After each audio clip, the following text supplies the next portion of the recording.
All right.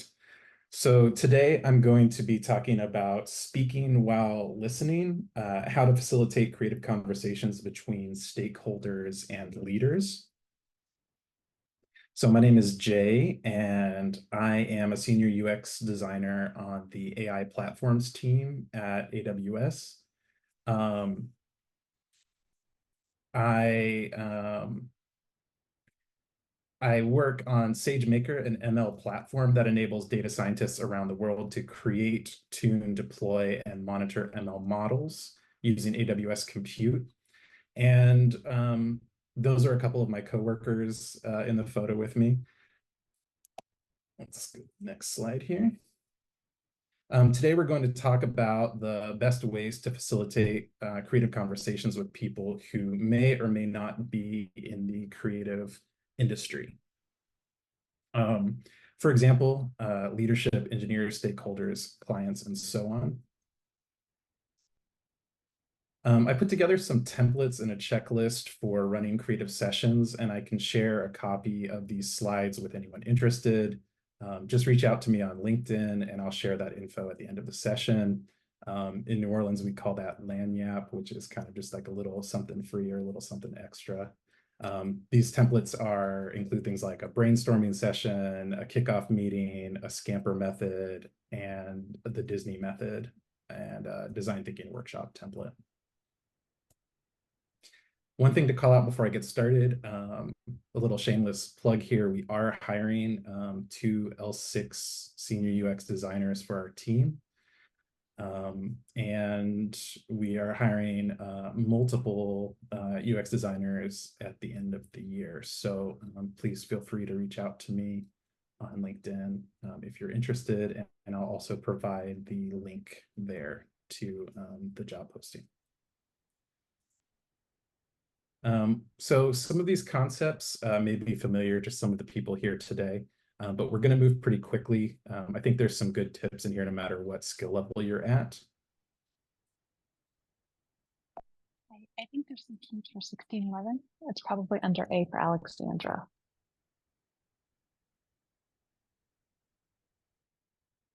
Oh, I think somebody's unmuted. All right. So how do we build an environment that fosters creativity where ideas can flourish?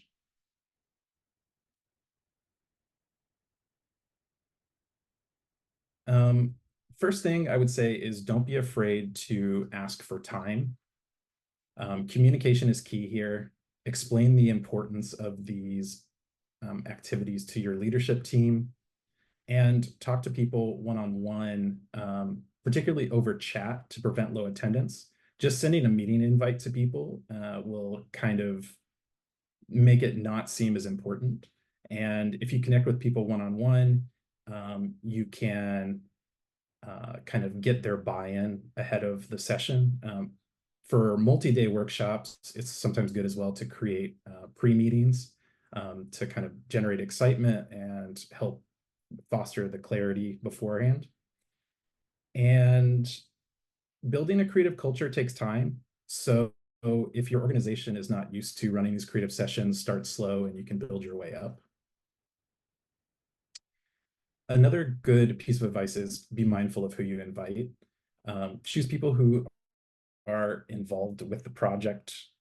Typically, getting buy-in and investment will help in the long run. So people that are involved over the full life cycle are great to include, but also include a wide variety of roles and people to get diverse perspectives.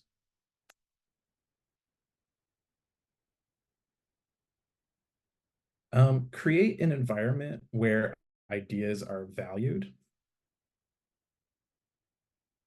Encourage senior leaders to participate as equals, not as authorities. This is kind of a challenge, especially depending on the company that you're at. But there's some ways that you can get around that. You can use anonymous submission tools to focus on ideas rather than rank. And the facilitator should kind of manage the participant activities. So whenever I say the best idea is not the loudest voice, it's not necessarily just about people who are louder or more outgoing. but also their level. Um, so ways to ensure that all voices are heard. Some techniques include setting time limits, using a round robin approach, using stacking or hand raising, working separately and then together, and then grouping ideas together into kind of broader concepts.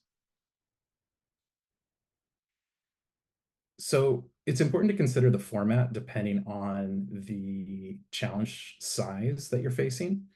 Um, so based on the complexity, you can tailor the session. Is this a quick meeting? Is it a multi-day session? What is the format or creative process that will work best for the challenge? Templates and trusted methodologies can be powerful tools and provide structure to these conversations. It's also important to consider the environment. Is this better as an in-person session or a virtual event? What is the best digital tool? As designers, we love Figma, but it's not always the best solution, especially depending on who is going to be using the tools. Consider a simple collaborative text document for more narrative-driven collaboration. And make sure to foster an inclusive environment, especially if the session is a mix of in-person and virtual attendees. A lot of times virtual attendees can feel left out, which will lead to drop off and bad ideas on their, or not necessarily bad ideas, but not as involved contributions from virtual attendees. Um, Creative does not necessarily equal unstructured. Make sure to guide users through the process. Really often I see creative sessions that are just very loose and basically they're like, well, let's generate 20 or let's generate ideas for 20 minutes about a given topic. Um, Really what you want to do is to guide users through the process. A structured format helps break down large creative challenges into manageable steps. um, with each of these steps, you should dovetail the outcomes of each step into the next step. Start with a broad scope, and then progressively narrow the focus. So despite having structure, it's also important to allow the process to evolve organically. These are creative conversations, and you don't really know the direction that you're going to go. But having that initial structure in place kind of helps move things along and keep people focused. It's also helpful to leverage a co-facilitator. So you can share the workload with a teammate. A co-facilitator can take notes, answer questions, handle side conversations with participants, and perform information retrieval, like finding examples on the fly. Kind of think of them as like your podcast researcher. They can also step in if the facilitator can't make the meeting for some reason.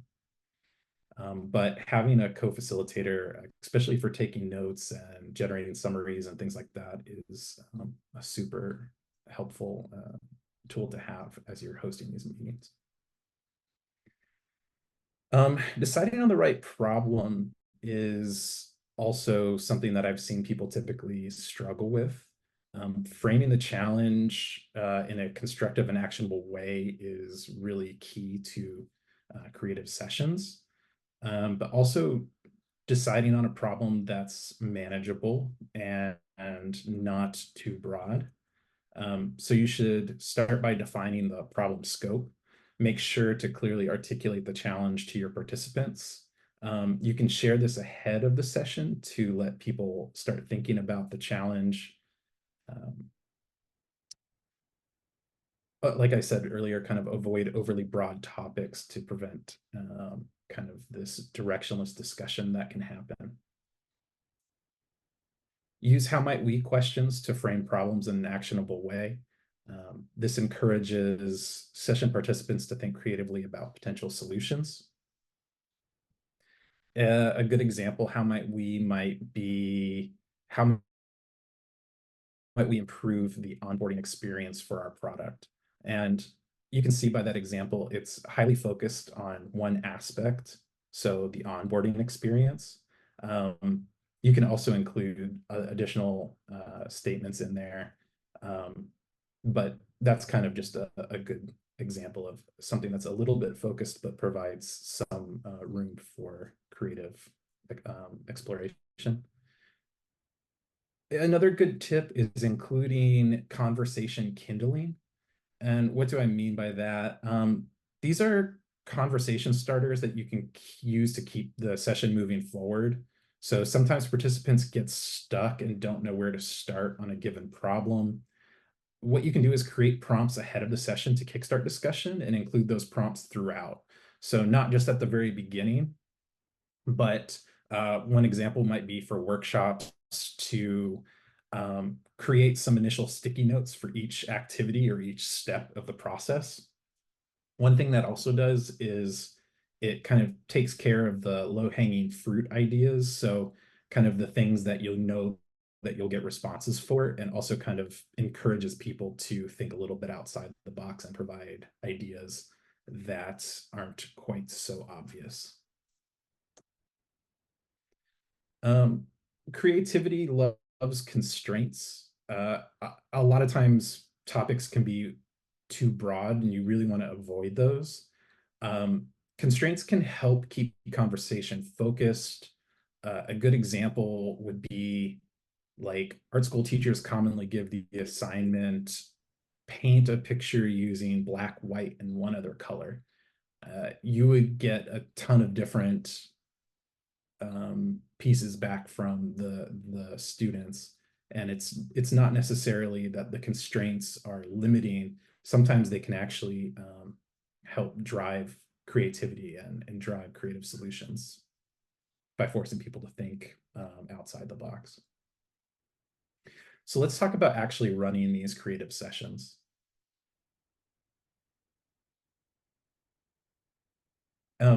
Preparing for creativity, pre-production is really important.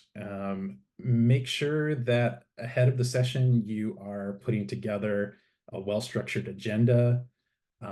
You can do things like surveys with customers, or questionnaires with participants, and you can use the outcomes of those as conversation kindling throughout your creative session.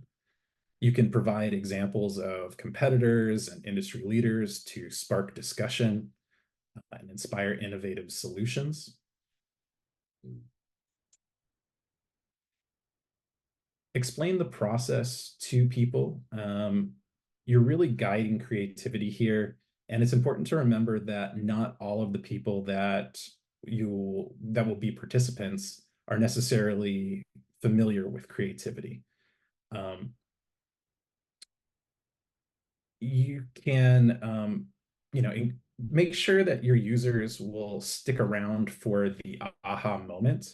Um, you can explain things like feelings that may come about through the creative process. I included this diagram here because at the beginning of the creative process, you can typically feel like things are confusing or off the rails, but that's very normal and people don't realize that. So to prevent kind of drop off, you can explain that. But a lot of times if people drop off before the aha moment, then they may not see the value. They don't internalize how important these creative sessions are. So preventing mental fixedness is something that you can work with your participants on. This can be in the form of icebreakers or other activities. Really, this just kind of creates an open atmosphere, and it really kind of disrupts the typical process of thinking. Um, these activities don't necessarily have to be relevant to the session. One that my coworker Brian Reiki created was a Figma file where that you had to solve auto layout challenges, which I could actually share with people as well. It's actually a really fun game for people that are Figma experts and quite challenging on some of the activities. But what are some other activities that can spark creativity? So you could, you know, solve an unrelated puzzle or riddle, things like two truths or a lie, draw a quick abstract sketch. You could do word association, a sailboat exercise. I included an image of that there. And things like a selfie sketch is good, or even something like meme voting, which could get people familiar with the voting process, especially in like a digital tool if they've never used voting in Figma before. So it's also important to keep users at the center of the conversation. You can bring in things like your user personas, your empathy maps, things like that that you've already created. Again, things like surveys and questionnaires, they provide lots of valuable information that you can mine and include as feeder content or as initial prompts. And um, you can validate the concepts and session outputs with users. So make sure that when the session is over, it's not done. You can validate those outcomes and get customer feedback, which will kind of drive progress. Another concept is show, don't tell. Um, Participants describing things to each other can often get confused or misunderstand each other. So you can use things like props, visual aids, screenshots, live demos, simple sketches, or providing it real life examples. But all of these things help prevent misunderstandings and help people communicate clearly.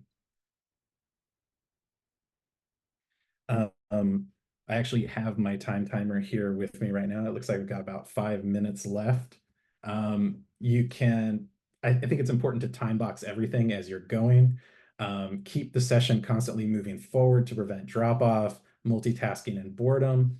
Don't just time box the session, but really kind of provide time limits to each activity. You're going to want to use something either like a physical timer, like a time timer, which you can buy super cheap, or you can use digital built-in tools for online sessions like in Figma. I know there's a timer for activities, um, things like that. Another good tip is including thought leaders. So you can enhance the session with guest speakers. These can be internal or external guest speakers. It can help generate excitement. Um, these should be, thought leaders. Um, if you can't get a hold of speakers, something that I've done in the past is to create or find even a video on YouTube of an industry leader talking about a specific topic. Um, for a recent Gen AI offsite, but it was like a 3-day offsite that we had.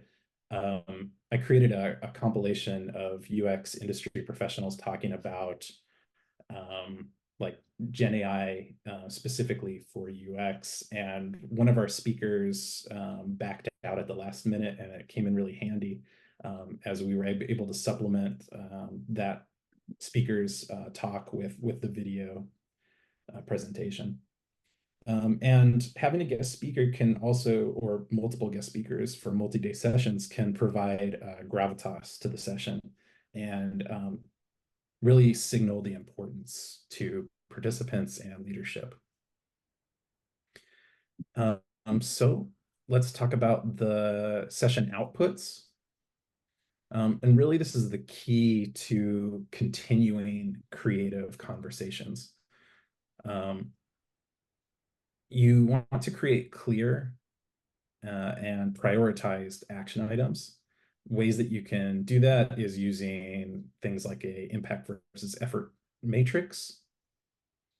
You can assign task owners to ensure accountability and follow-ups. So having someone own each of the action items is super helpful. It helps to drive progress, and it helps to distribute the work over a team because you'll probably get a lot of really good ideas that come out of the session.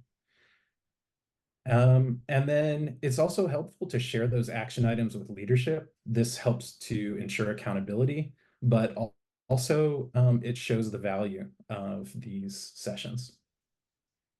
But don't just focus on action items. It's also important to foster a culture of innovation. So idea generation can go beyond the immediate action items. You can schedule follow-up activities for larger ideas. And really what you want to do is change the way that people think, and ways of doing that.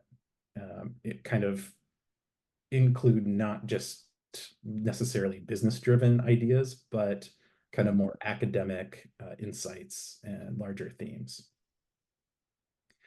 It's important to surface your findings to leadership. You can do this with a very concise report, and I want to emphasize concise. If you generate a 10-page report and send it to your manager or your manager's manager, they probably won't read it at all. But if you can summarize those into key findings, and group concepts into core themes, you can really get buy-in for future creative sessions. You can demonstrate the value, and it provides an artifact that you can reference over time. So you can go back to this and share it with other teams. You can use it to help drive innovation across multiple teams. You can, the last thing I want to call out is that you can kind of now start utilizing Gen AI to enhance your creative sessions. So you can use tools like AWS Bedrock to take notes for you, provide summaries, generate reports, and create action items. This really allows you to focus on the creative aspects and not necessarily just the repetitive tasks. You can also use AI to help suggest some overall ideas or themes based on some input, things like your questionnaires and your surveys that you run ahead of time. And you can do things like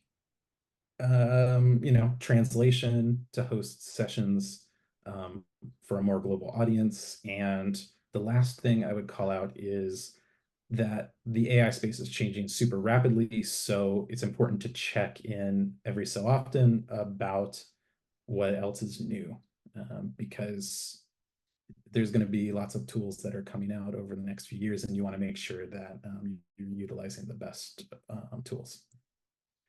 All right, thank you. Just a reminder, I will send out the link to the job listing that we have for 2 senior UX designers on our team, and reach out to me on LinkedIn if you would like either these slides. I also have a zip full of some Word docs that are templates, and then also a Figma design thinking workshop template and a creative session checklist. So yeah, thank you.